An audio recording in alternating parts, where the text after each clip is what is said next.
Okay,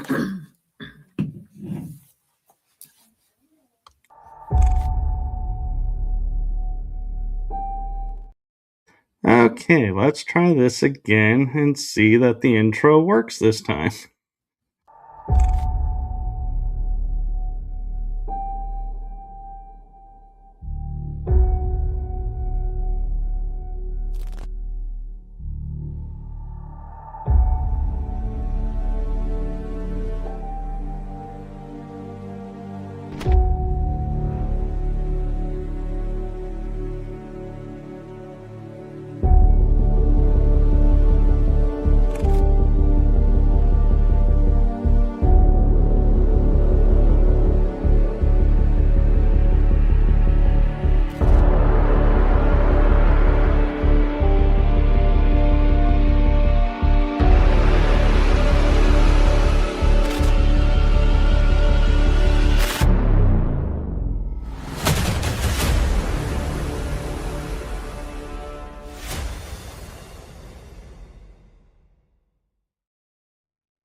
And welcome to another exciting episode of The Energy That Surrounds Us. I'm your host, Michael.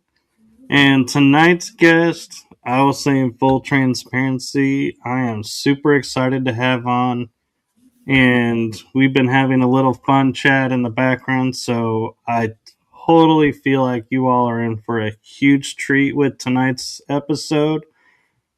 And as always, the show goes where it goes, so we'll try to cover topics, but we go where we go, so enjoy the ride, enjoy the journey. And with that, I'm going to turn it over to my awesome, amazing guest to introduce herself because I cannot do justice to all that she does, so I'm not even going to try. I'll let her introduce herself. So I give you the one, the only, amazing, super insightful Robin Marvel. Hi, guys. It's great to be here. Thank you so much for having me. I am an author, speaker, engineer. I work a lot with childhood trauma. I had a really tumultuous childhood, grew up pretty rough, a lot of homelessness, a lot of abuse, a lot of neglect, and grew up kind of following that path and started drinking at a very young age, became a teen mother, and continued on that path a little bit, and then decided that wasn't the life that I was going to live anymore and started making changes. Not the flip of a switch. I never implied that I just like woke up one day and everything was great. You know, it's not the way life works, but I decided to put the work into myself and into improving. And now I have 7 published titles and an 8th that's slated to come out this year. And I do online courses. I go out and speak all over the country on self-development, self-improvement, with special focus on healing childhood trauma. And so I just do a little bit of everything. And I am an engineer by trade. And so I do that as my 9 to 5 and get to do cool stuff like this, being on your show. Well, thank you for coming on. And you kind of hinted at, what brought you like your aha moment to changing things, but I'm kind of curious, what were some of the signs that you saw that, made you sit there and say, hey, wait a minute, my life is actually worth living, so to speak, and I need to change my ways? Well, right. And so basically, I was a young mother and I was working. I mean, I remember this moment because that was like a big catalyst to not being a victim to circumstance anymore. I grew up where everybody around me was a victim to circumstance. Like Like I said, we were homeless a lot. There was not a lot of financial responsibility, a lot of drug abuse and stuff. So I was kind of following that suit, not with the drugs, but drinking. And I was sitting in my living room the morning after I'd gone out, and I had my young daughter running around. And I remember this day like it was yesterday. And I looked at her and I was like, this is not the way my story's going to end. Like, I did not, I grew up the way that I did, but now I'm in charge. And so I had to start learning what I was worth, which sounds so silly to so many people because a lot of people think that's just something that you just always know, but not if you grow up in a neglectful, abusive environment. You don't know that. So I had to start learning that I was worth something. And it sounds so cheesy what I did, but honestly, I just started reading a lot of self improvement books, and one of them, called The Art of Happiness, struck me like a lightning bolt. And it said, this is not verbatim, I'm just kind of summarizing. And it said, stop blaming everybody else for the circumstances in your life. Like, let your spouse off the hook, let your parents off the hook, let your children off the hook, because you're the one in charge of your reality. You're the one in charge. And I was like, wait a minute, what? Like, I was stunned because I'd always been taught stuff happens to you, right? Like, life's just hard. This is the way it's supposed to be. And you struggle, and that's the way it goes. And so it was like the most eye opening thing when I was like, oh my gosh, the ball's in my court. Holy shit, game on. And from then on, I just started working on improving myself. And that's what led to a lot of the exercises. Pretty much all of the exercises in my books are things that I actually did that took me from the struggle and all of the poor choices into the life of success I live now. So I have, my own books where I talk about, different stuff that I learned, different modalities to try and fix myself thinking I was broken, to the revelation of I wasn't the broken one, and how life changed in that moment. But can you share with some of the people, with not some of the people, with the audience, some of or all of the stuff that you learned and the different modalities that you went through that you felt benefited you the most on your journey? I know it's in the book, but I just think people get something out of hearing it too and can relate. Oh yeah, and to speak on where you said about you being broken. See, I don't think anybody's broken. I don't think that we can be broken. I think that we're in the different stages of our lives based on the experiences that we've had, and a lot of time it takes learning your worth. I think everything we do is based on what you think you're worth. I think the job you have, the clothes you wear, the person you marry, the way you carry yourself, all depends on what you think you're worth. And when you start learning that self-confidence and you start letting go of what's supposed to be and accepting this is what is and I'm in control of it, it changes everything. It honestly changes everything. And one of the things that I did, and this is what people say is so cheesy, but I will swear by this the rest of my life because it's actually something that helped me so much and changed so much for me, was I wrote the word I love you and I stuck it on the bathroom mirror. And when I would walk by the bathroom or whatever, I would see that and I would say it. And immediately I would start like bashing myself. Cause of course we're like our worst critics. And I would start saying like, why? Like, what are you worth loving? Like, you did this, this, and this. And I would start like in that being mean to myself. And then I had to retrain it. I was like, I would have to literally say, sometimes out loud, even like, stop. But you did this, this, and this, these positive things. You held a door open for this lady. You sat down and read a book with your daughter, whatever, to start retraining the negative self-talk. And that really was pivotal in my growth, in my development, and my being able to start owning my life and start improving who I was overall as a person. That was one of the major things that I did. And leading into the negative self-talk, I had to learn how to not be mean to myself, because we can be nice to everybody else around us, right? But we're meanest to ourselves. And whose voice? I do this activity. I'll do this with you real quick. So name the 5 people that voices that you listen to the most, that impact you the most, that actually have the most pull in your life. If you can think of 5 of them. Well, one will be strange because it's from the other Well, side, you but don't have that to would tell me. be my dad.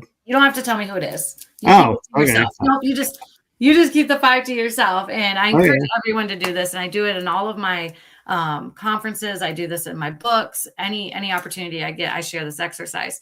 So, do you got your 5? I do. Okay. Did you list yourself? Actually, no. Right? But whose voice do we listen to the most? I mean, literally, like that's just a fact. Who are we with constantly? Who is the most impact on us? Ourselves, our own voice. We might get these other pieces from other people, but what we say about ourselves is our truth, right? We accept it. Right. People can say whatever they want about us, and we can take it for truth, or we don't have to. And so our voice is deciding what we think of ourselves every single day. And so most people don't say themselves because you don't think about that but you're your biggest cheerleader or your biggest critic. You make or break yourself every day. Yeah. I mean, you can talk yourself right down to nothing and believe it if that's what you want to do. So that was another really big one. And I still to this day practice the no negative self-talk. I did a rubber band, and every time I would do that, I would snap that. I literally wrote the word stop and put it in my pocket.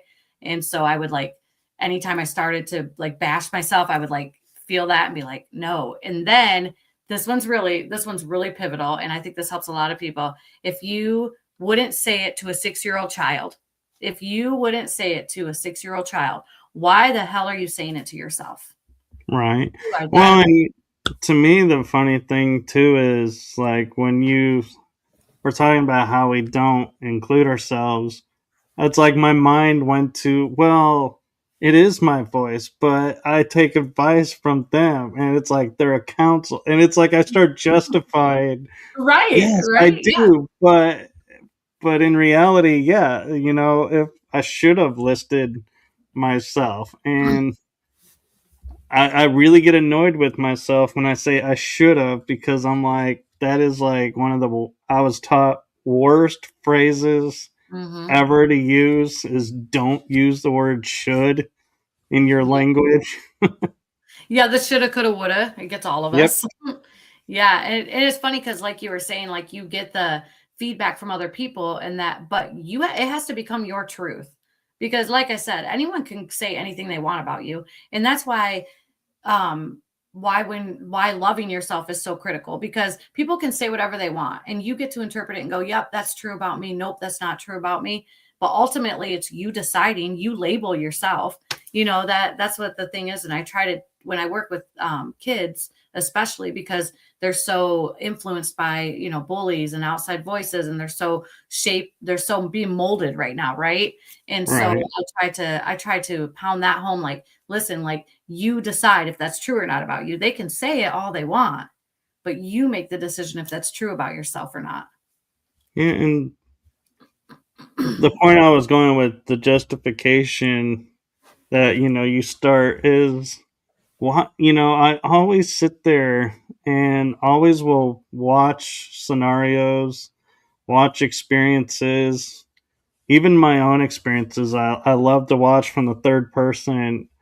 And the biggest thing I've ever noticed is why do we as a people, or I myself, always feel like when something is pointed out, we feel the need to go into justification mode, like justify why we did what we did or why we thought what we thought, instead of just accepting, yeah, you're right, I should have.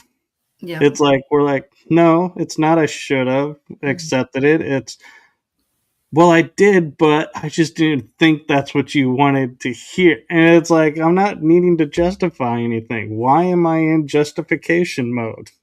It's the people pleaser in you. And we all have it, but some of us it has more control over our lives, but we're trained from a young age to always make people happy. As a young kid, like you're trying to appease your parents or your grandparents, and then you go to public school and you're trying to appease your teachers and then your girlfriends and your friends, you know what I mean? So we're always trying to please people and finding the truth within ourselves and going, nope, you know what? This is my journey. It's my life. I'm making the decisions for it.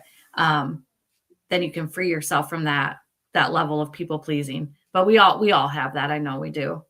Right. So let me ask you this from your personal experience and from your life history.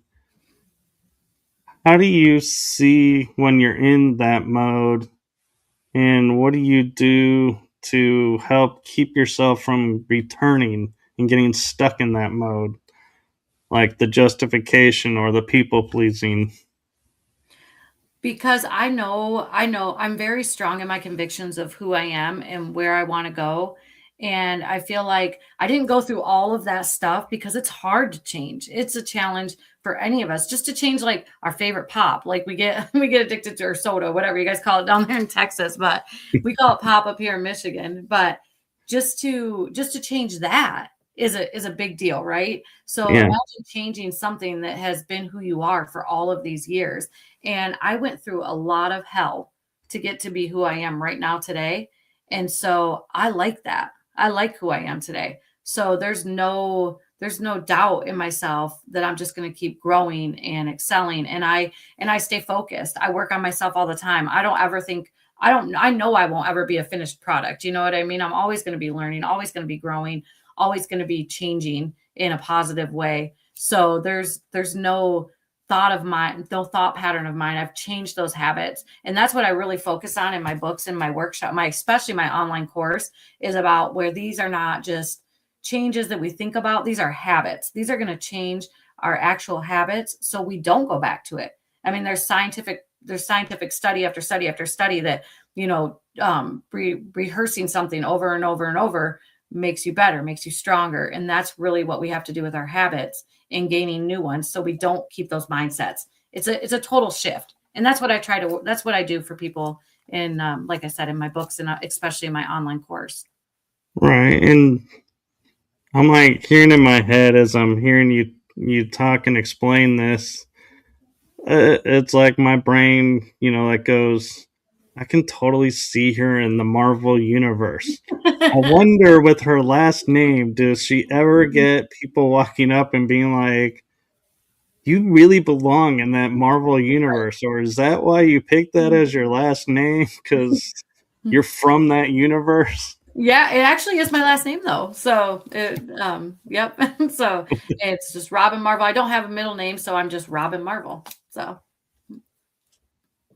Hmm. I often find that interesting why some people have a middle name and some don't. yeah. Yep. Mine was a fluke. I thought I did my whole life growing up, but I went and got my birth certificate because I was speaking in New York, but I wanted to go through Canada to do that. And this was years ago before you needed like the enhanced license and all that stuff. And I went and got my birth certificate and there was no middle name. And I said, Mom, my whole life she's been telling me my middle name was Jean, but it was in fact not.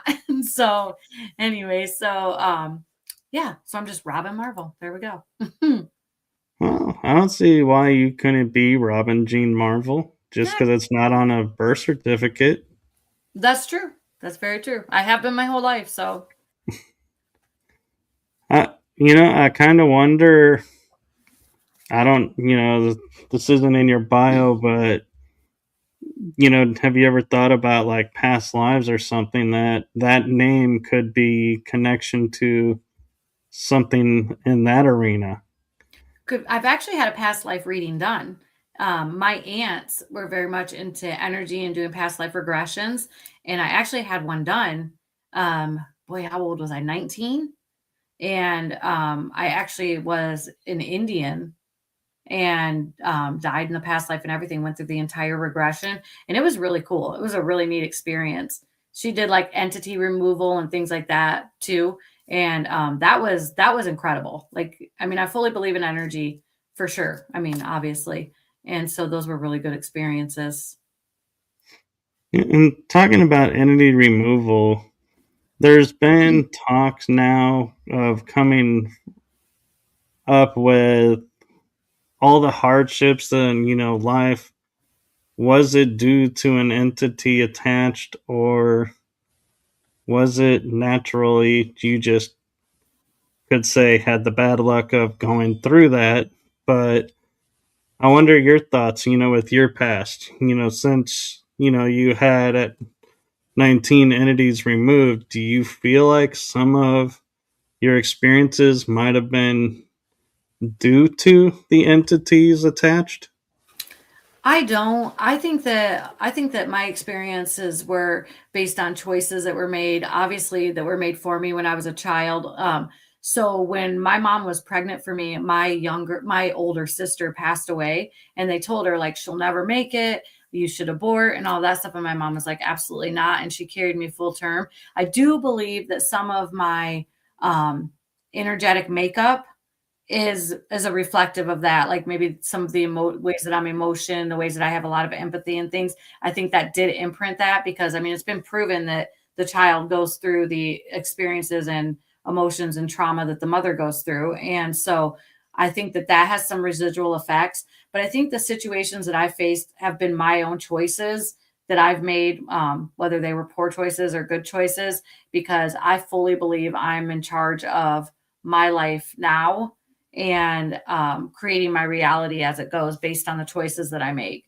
So I think that that's really the impact that, and I think I've needed all these for lessons and growth to level up, to become the next version of me, and to improve on who I am and be able to go out and help people who are in the same situations or have experienced the same kind of things that I have.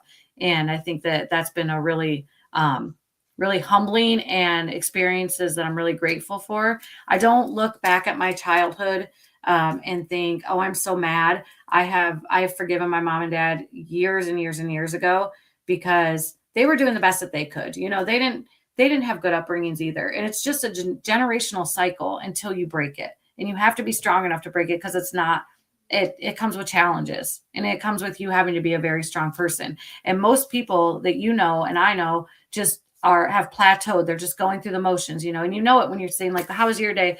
Oh, same old, and they're just like living the dream, sarcastically, because they're not happy in their own lives, but they're too scared to do anything to make it different. They're too scared to take steps that go, okay, I'm going to better myself, and here's how I'm going to start, and then stick with it, because it's easier. It's easier just to stay in the pattern.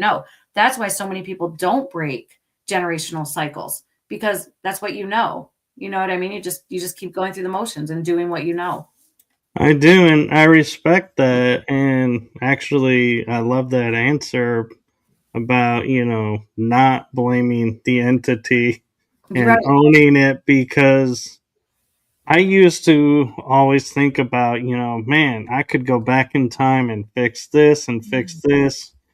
And we don't think about what repercussions come from that. And finally, I realized one day and I was seriously thinking about, man, if I went back in time and changed this one event, I would not be who I am. And not only that, everybody around me in that experience would not be who they are. And I was like, that's too much pressure. I am not going back in time and changing anything, because I was like, no, there is too many experiences and too many different elements and aspects with different people that it's like, Yep. I don't want to be responsible for that. And I also came to the realization, much like you were saying, I would not be who I am today if it wasn't for every hardship and every blessing I had growing up. Right, exactly. It's shaped you. It's made you who you are. And so, yeah, and so I appreciate you sharing it that way, because that is something I think a lot of people don't think about. They think, oh, I made this choice and it, turned out for the worst, and now I'm stuck and I can't do anything. And instead of going, well, this choice showed me that this isn't what I want, so now let's flip to the other choice to where it is what I want. Yep, exactly. Yep. That leads a lot into like failure. Like I always tell people, I don't believe in failure. And the reason why is because you always learn something, right? Like no matter what, you're going to learn something. So how can you fail when you're gaining something? That's my perspective on it. It's not everybody's perspective on failure, but it is mine, because it's a stepping stone. If you go out to try to do something and you don't succeed at it, You learned what not to do. You learned some tips and tools to go on and do something different. So how is that a failure? That's a win to me. Even if you didn't get your projected, end game, you still went out and you made those choices and you made some things and you learned. So you can't fail if you're learning, because that's the whole plan, right? Is to learn and grow and become a better version of yourself every single day. Exactly. And it goes into the adage of people forget, we hear be careful what you wish for because you may get it. Right. But there's also another part of that people forget is be careful what you wish for because you may get it, but it may not be what you expect. And Right. so that's the part that I feel like, yeah, everybody forgot that part. And so they feel like, no, I didn't get what I wanted. Well, you got what you needed, and Yep. it's not what you expected. And so we're sorry, but this is what you needed. You got exactly what you did ask for. It's just not the picture you envisioned. Sorry, Yeah. but not our Exactly. fault. Right. Yep. Yeah. You're really in charge of your own life. You really are. And so, as interesting as this is, I want to switch a little bit because we kind of hinted at it earlier, and that is with everything you've done, what was your aha moment that you sat down and said, I could heal these childhood traumas, which will help me break these generational cycles, and then turn around and say, now let me share that with the world? So, um, so what I decided was I wanted to do when I started healing and becoming the next version of myself. I wanted to give something to the world that would help them kind of learn and grow, and I wanted to share all this knowledge I had that I had went through. And so I decided to do a magazine. I was like, I'm going to write a magazine. And so I put together, it was called Aura Sense Guide, and it had energy in it, and it had like healing stones, and then it had motivation, and then like a book list. Like it was just like a resource, like a positive resource. And I just printed it out like at a printer, and I went into the local businesses in my area, right? Mostly hair salons, banks, places like that. And I said, "Hey, can I leave this in your waiting room?" Like there's no fee for it or anything. I just wanted to leave it there to kind of help people to get the conversation going, I guess, and give people, Right. because I didn't have that growing. I didn't have a lot of that growing up. So I was like, if people could learn what they're worth, then that could change their entire lives. And so I just wanted to leave like those around at local businesses. And the businesses were like, no, this is terrible. Like they didn't want nothing to do with it. They were like straight to my face. Were like, I think this is witchcraft. You have stuff about healing and stuff about stones. And it wasn't anything like that. It didn't even have a real metaphysical basis. It was more of a positive basis, but they were so taken aback by it. And I was like, okay. I was like thinking about giving up. And then it was brought up, you should do a website. Like, why don't you do a website? And this was back in the day of like the gateway computers, sitting in the corner of the room and dial up internet. And so I'd have to load up pictures. I'd have to load them at night and then let it run all night long. So in the morning, the pictures were uploaded. Like that's what the internet was like in my area back then. And so I started a website. And in doing that, I had come across a publisher, and he had reached out to me learning about my website. Cause I was just running my mouth all over online trying to get this website going. And I was having people send in like recipes and just all positive stuff, just a feel good website to go to. Right. And good news stories about people doing good things in the community, and not just my community, but all over the country and stuff like that. And I started running that website, and this publisher emailed me and he said, "Hey, would you want to review books?" And I was like, yes, of course, I would love to. So he started sending me books, and kept doing my website. And then I decided I wanted a book for my children because I homeschooled my girls. And I was like, I want something that they can pick up, but they have to do the activities in it. And I want them to learn about like energy and Reiki and like all of the things, right? And also learn about positive self-worth and self-effort, self-talk, and all of those things. But I want them to have to do the activities so they feel a sense of accomplishment.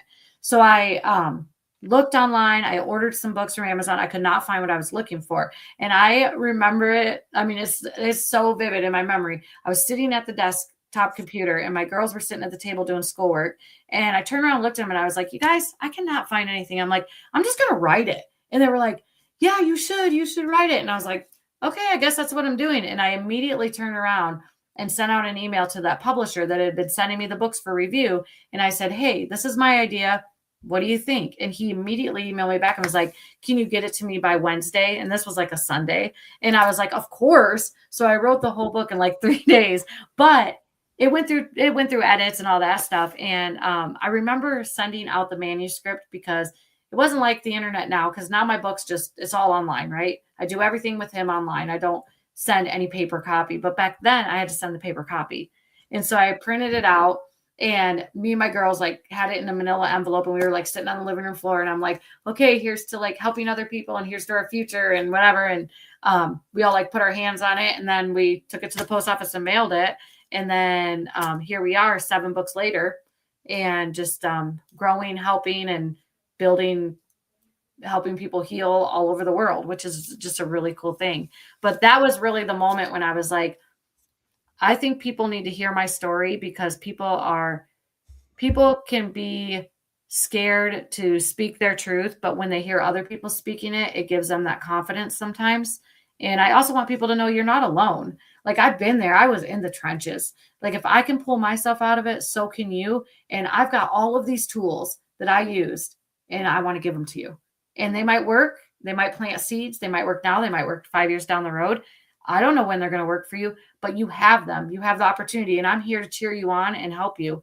And I just think there's something so powerful in that of knowing you're not alone in that journey. And what's amazing is, everybody looks at the world today and they don't realize, and I'm going to kind of age myself in this scenario, is like you were saying, all the hardships just to get a simple message out.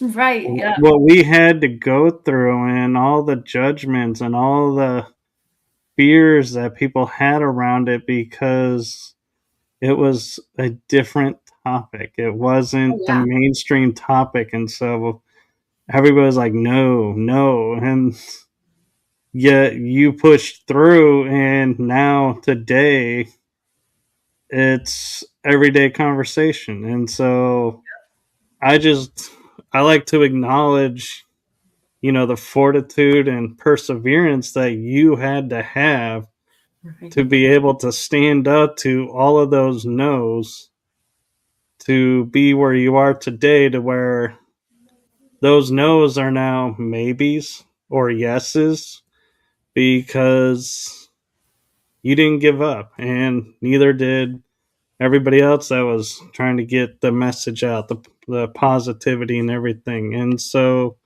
I just want to acknowledge, that it wasn't an easy time. It wasn't the easy road like we have today. And I'm not saying it's super easy today, but it is like, I would venture to say, and you can chime in if you want, Robin, it's like 30 to 50 times easier today to get the message out than when we were growing up. Oh, yeah. I mean, just talking about aromatherapy, people were like, oh my gosh, that's taboo. In my community, I'm not kidding. Like, people would call my mom and be like, I'm really worried about Robin. She's using, like lavender on her kids' burns and stuff and or whatever, and people would literally were so scared of what they didn't know. And that's still the case with not necessarily these topics, but people are always scared of what they don't know. And I always encourage people like, what you don't know can empower you. So find out more about it, learn more about it. Like I think it only takes one yes for your life to change, right? And Right. that's something that I really live by. And so I'm a risk taker. Like I have on my Jeep, I have risks greater than regret, and I have it tattooed on my ribs right here because I live by that. Risk is always greater than regret. And you have this one life, right? And even if you live 100 years, that's not that much time. That's really not. That's what 100 summers. and you're going to sit around and waste your Yeah. summer complaining because you don't have this, you don't have that, instead of like getting out and living. Like, no, no, I'm not accepting that in my life. I'm not going to be 80 years old and going, man, I wish I would have done that when I could have, but I didn't because I was too scared. Like, get out there and live your life. If there's anything that I could just reiterate over and over to people, is like, this is your one show. This is your life, and you have control. And yeah, you might not have all the finances and you might not have all of the things that you want, but you can get there. You can build it, you can make it happen, but you have to do it. And that's what a lot of people don't want to hear. They want to complain about, their favorite pop not being stocked at the grocery store, instead of getting out and making shit happen, because it's easier to sit around and complain. And we are creatures of habit. We like easy. I mean, I like things to be comfortable and easy too. I enjoy the easy things of my life, but I also like the thought of, oh my gosh, like, I'm going to experience this. This is my life. And I'm always reminding myself of that, because it can change. I mean, we all get shown all the time how quickly life can change. So why are you sitting around complaining and wishing and hoping and wanting? No, get up and do something about it. Take action. Talk all day long, get nothing done. You got to Yeah. get up and do it. Yeah, and I had a ex-girlfriend, and we would always like rub each other a little bit because it wasn't, anything that she, anything about her. It was little things that she would do. And like, she had her refrigerator talk to her phone to tell her what she needed to order. I'm like, if you open the door and you don't have something or you're low on something, you can place the order. And she goes, well, no, but my refrigerator will tell me what I'm low on and will order it for me. And I'm like, do you realize how scary that sounds? Like, you're low on pop. Well, maybe you're wanting to cut back. Your refrigerator doesn't know that. It's going to order you pop and it's going to Yeah, show that's up. that's And that's crazy to me. That's interesting. yeah. And so I almost said our generation, but it's the generation now. They want everything at a push of a button, don't have to lift a finger to go do anything. Yeah, And they're really getting ripped off though.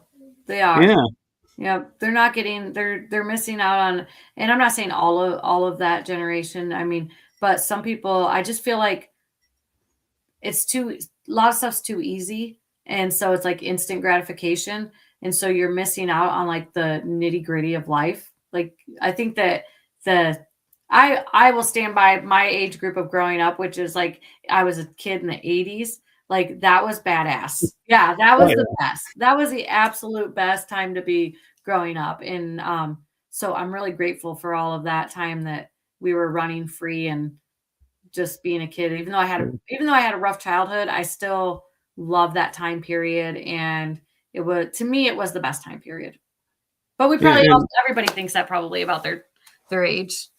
the only thing that was I noticed that was like different about me from other kids in the '80s is I'm a guy, but if I was doing some activity and my hands got dirty or something, I would go and I would have to go wash them off. I was like, I did not like dirt on me. That was your thing. Or if like I got done cutting the lawn, instead of going and changing clothes, I learned to wear my swimsuit Oh, because I'll just jump in the pool and that'll cool there me you off and wash me off and I'm ready for the day. And it's like I just didn't like. Are you And still like now, no, now I'm like, if I get dirt on me, I'm like, okay, yeah, I'll wash it off later when I'm done. I that? don't Right. have to go race off and do it. That's funny. And we all have But our things, right? yeah, and you have a fan in the chat room.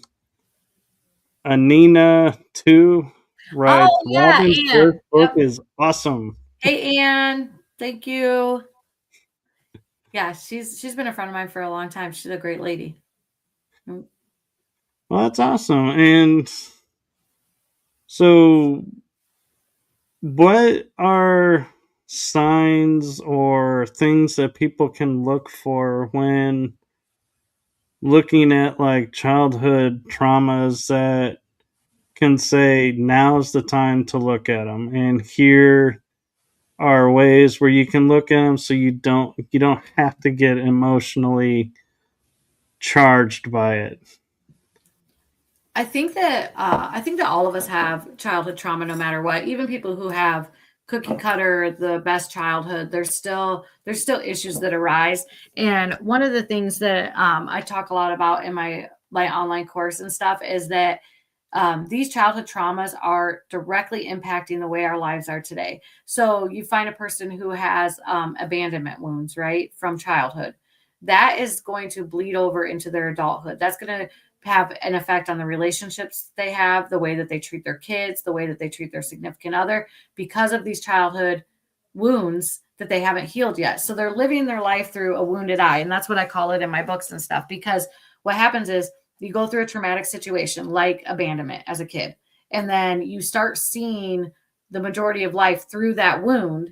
And so that's how you're interpreting everything. So you can't get out of that. You just keep repeating that cycle and staying and having that vision of the wound, and everything around you ends up being, like I said, bled on by that wound, that you're unable to actually live a healthy, free life of not dealing with those abandonment wounds, not feeling that neglect, not living in those toxic relationships. A lot of toxic relationships and anxiety are because of the childhood trauma that you went through, but you're not interested in healing that. You're like, fix me now. What's wrong with me now? What's the issue that I'm having now? But it's really the issues you're having now are directly related to that childhood trauma that you haven't healed yet.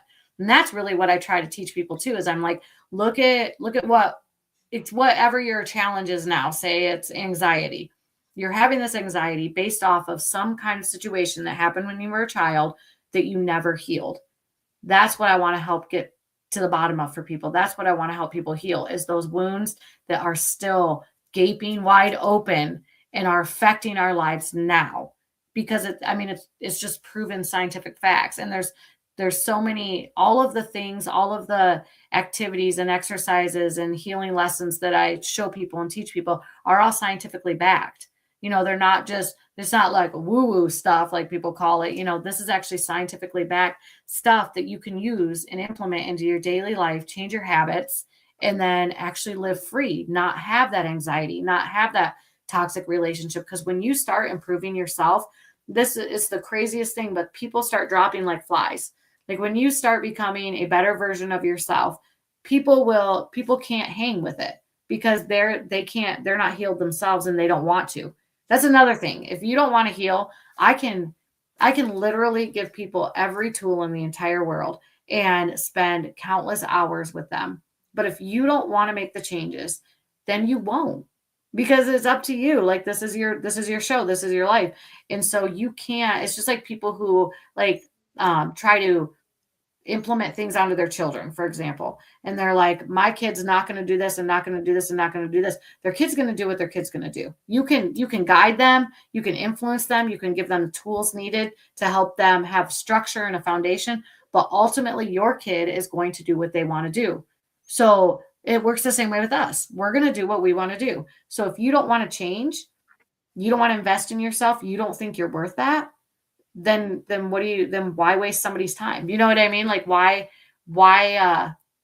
put yourself through that if you're not ready? Right. You're not. I don't know if that makes sense. That sounds kind of harsh, but you get what I mean, I think. So, I do, and it does make sense. And sometimes the truth is harsh, and yeah. you just have to deal with it. But I know that sounds harsh too. But Hmm. sorry, it is what it is.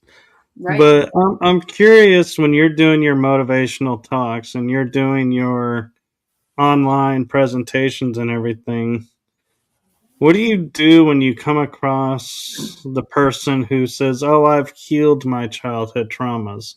I've healed this and this." And, and they're, you know, it's like, what do you do with that? Because in my opinion, I'd be sitting there saying, "No offense, but then why are you here?" Right. And I think that you can heal you could feel like your childhood trauma is healed, but you're going to face things. You might have only went to this area of your childhood trauma where you have some anxiety wounds and you didn't look into your abandonment wounds. There's always I don't know, there's always multiple things that you go through in childhood that create childhood trauma, the adverse experiences. But in that situation, I would tell somebody, if you feel like you're totally healed, if you feel like that you're at the best version of yourself, then okay. Okay, then good for you. Then that's where you're at. If you're still having issues and you feel like you've healed all of your childhood trauma, then maybe we need to look in a different direction. Maybe we need to look more into what you're doing in your current life. What situations are causing you this unhappiness, this anxiety, this miserableness in your current life? Because then we need to start looking at those situations. Because I think it's hand in hand, like your childhood trauma and then your daily trauma or your young adulthood trauma. Because like my all of my healing that I needed and that I continue to need, because you're always working on yourself, is not just my childhood trauma. There's choices I made in my young adulthood. There's choices I made 5 years ago. You know what I mean? So there's always something like that to heal and to improve on, but you have to want to do it. We're always going to go back to, you have to want to do it. And I mean, I cheer on anybody who's making that progress, whether with the little steps, the big steps, whatever you're doing to make yourself feel better and feel like you're in control and taking a hold of your life, then I applaud you. And I hope that you're healing every single day. Whatever that looks like for you, because it looks different for all of us. Mm, right now, we're living in a world where the new catchphrase is like almost like the inner child. Everybody's focused on the inner child. Do you view the inner child as just childhood traumas that are there, or do you view the inner child as, okay, this is the aspect of you that is carrying the baggage of past lives, every scenario and every experience you've had in the womb into reality and grown up? I even started thinking, about, well, we're focused on the inner child, but what about the inner teenager, inner adult? What happens when the inner child grows up? Right. Because he doesn't always stay a child, in my opinion. Yeah, I agree with that. So for me, the inner child to me is those versions of you that were like neglected. And I think inner child and childhood trauma get intermingled. And I think that's okay. I think that a lot of people interpret, like they're saying, as a kid, I didn't get to have the freedom to express myself because I had a really strict parent who made me dress a certain way. So then as an adult, they're dressing however they want. And I think that's a form of healing your trauma. So I think that, I don't know, I think they go hand in hand. I really do. But I think that there's a lot of gameplay about inner child versus like the actual healing, the nitty gritty. Does that make sense? It does. I'm saying that, yeah. But I think that there's value in. I personally think anything anybody does to improve themselves is a win. Whether it's the smallest thing, it's getting up and not choosing a donut and choosing a piece of fruit. You know what I mean? Like all of these small changes lead to the big changes in your life. And that's what it all comes down to, is changing your habits. You have to change your mindset, you have to change your habits, and you have to stick to it, consistency. Otherwise, you're just going to keep repeating the same cycles. It's what happens. Look at New Year's resolutions. That's a perfect example. People get so overjoyed at the new year, and we're going to do this, and this, and they set these huge goals, unrealistic goals. And then halfway through it, 2 weeks into it, they're like, oh, I didn't make this goal. Of course not. Break your goals up in smaller steps. I have a book called Life Check. And that book is all about that kind of stuff, like how you break it into small steps, how you form your habits and things like that. And it's really focused on the motivational part of putting sticky notes throughout your house, reminding you, of different positive things about yourself. There's like a lot of activities like that. So that's kind of getting down to the breakdown of you as an adult versus the healing of your childhood trauma. Right. And what do you think, about like where I say, we have the inner child, but we also have inner teenage, inner young adult, inner adult, because to me, I feel like the inner child isn't a perpetual Peter Pan where it's forever young and forever a child. It's eventually going to grow up. We are growing up. So, do you feel like that's, a true theory that, the inner child's not going to stay a child? Well, I think when people are healing their inner child and they're like doing the inner child play activities and stuff, they're focused just on that age group. So I don't see any reason why there couldn't and wouldn't be focused on the other age groups like you're talking about, where there is the healing and the doing the work on the inner child, and then there's the healing and doing the work on the inner teenager. And so I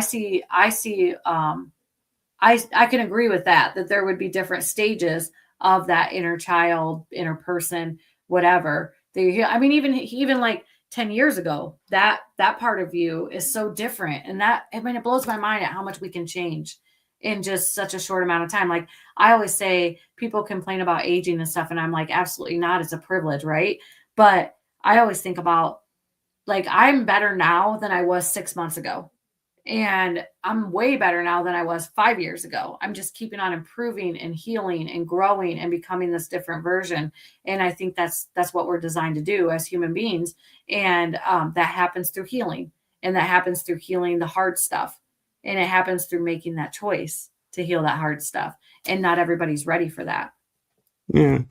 So, I have an interesting question that I'm curious about your take on is, we grew up with there was legends of like the chosen one would be like the seventh son of a seventh son of a seventh son.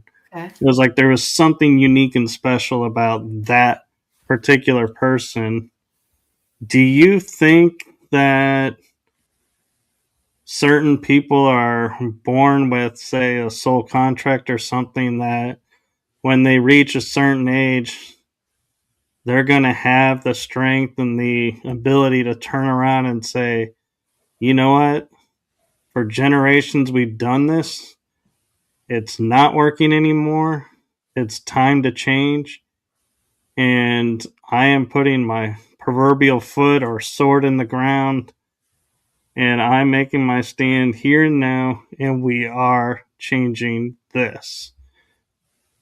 Do you think that that's how, some people are more, adept to doing that? Or do you think it's just the spirit has had enough and they're like, okay, time to change? We're at that pivotal point.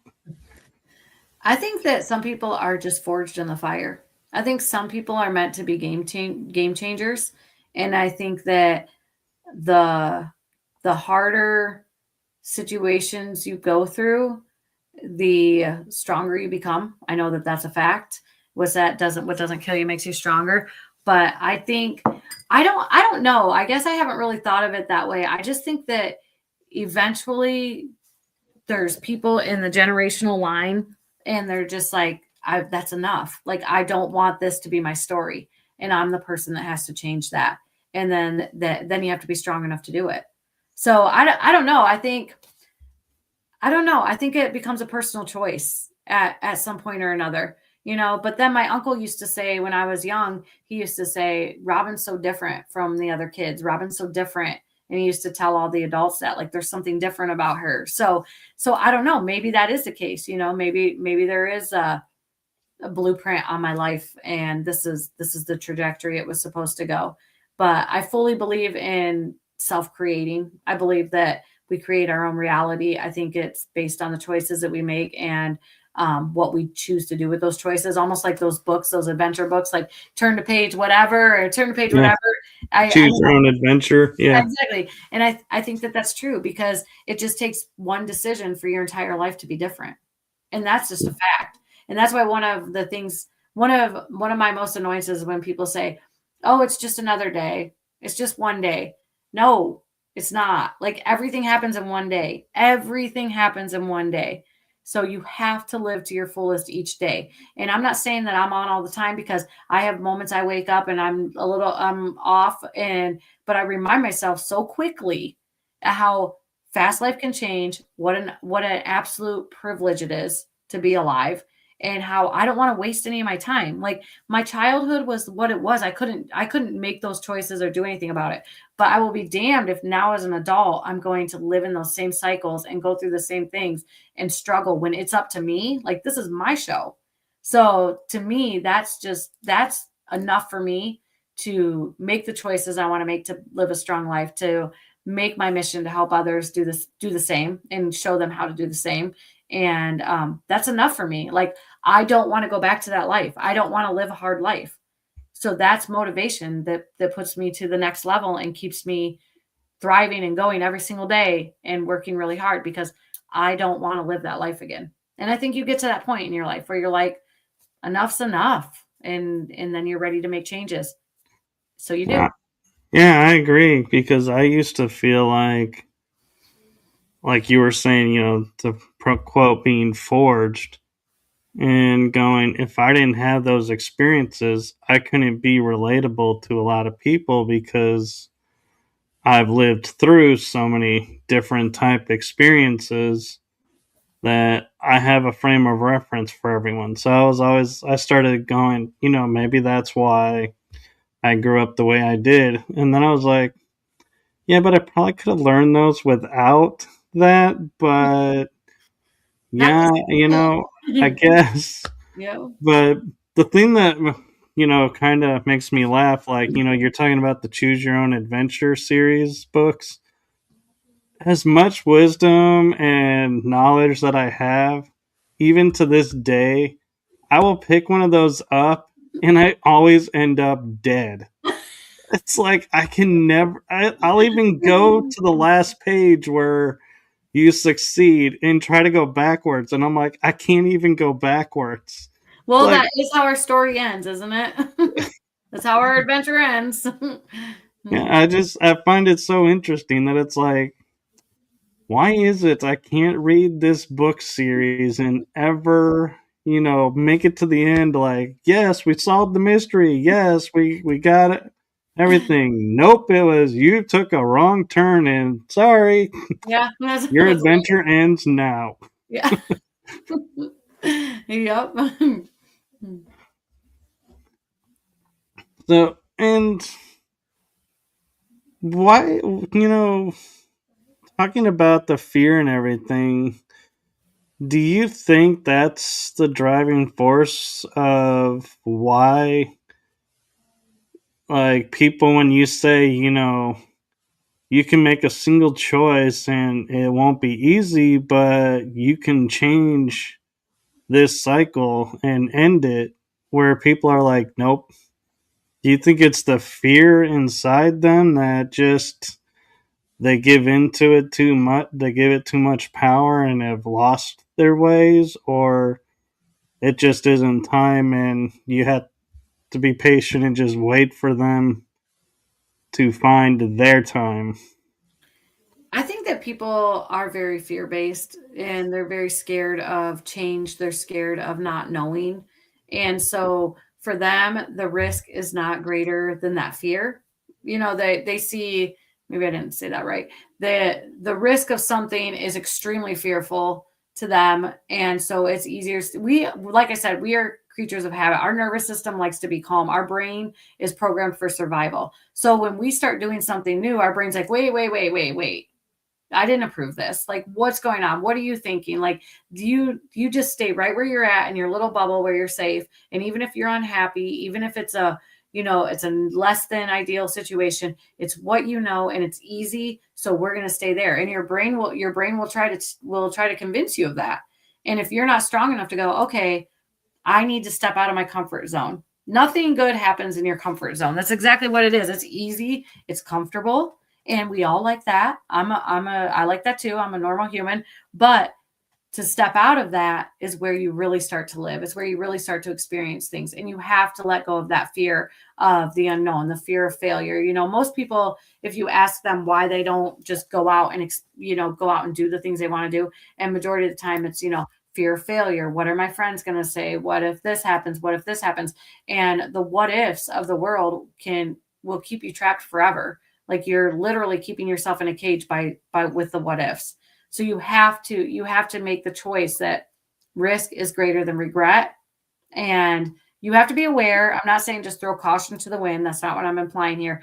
But I'm saying face those fears, look at them and see what you need to do to take that next step, to get out of that comfort zone, and then start doing that. Start taking little baby steps. It doesn't have to be an all-in thing, Change doesn't have to be okay, this is what I'm doing and everything's changing and I'm quitting my job and I'm leaving my spouse. That's not what change has to be.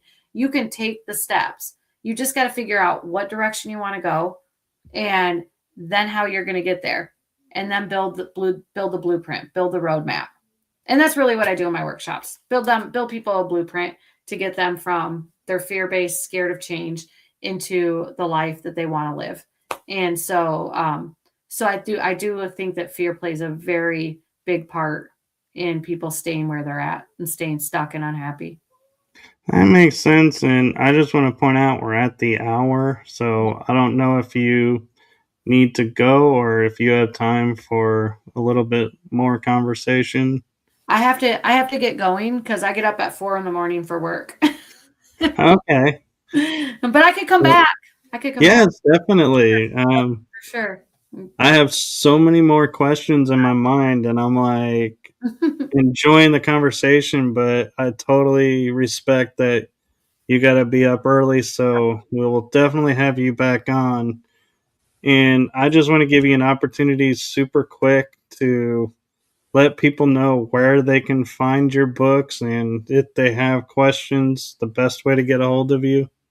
Yep, you can find my books anywhere, Amazon, any kind of like Barnes and Noble, any bookstore in your local town. If they don't have it, they can order it. And you can find me at robinmarvel.com. I'm also on Facebook under Robin Marvel and TikTok under I am Robin Marvel. So you can find me all of those places. You can also Google me, Robin Marvel author, and all of my information will come up there too. So. Very cool. And thank you for coming on and thank you for trusting me as a host. And one last message I'll make real quick for you. And that is from my heart and the heart of my shows to you. Thank you for what you're doing for humanity. It's seen, heard, and appreciated. Thank you. Thank you very much for having me. I hope you have a great night. Thank you. You too. And thank you to everyone in the chat room. And thank you to everyone that's watching this episode. Have a wonderful night and rest of the week. And we will see you on the next one.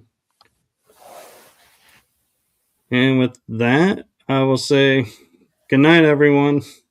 Good night.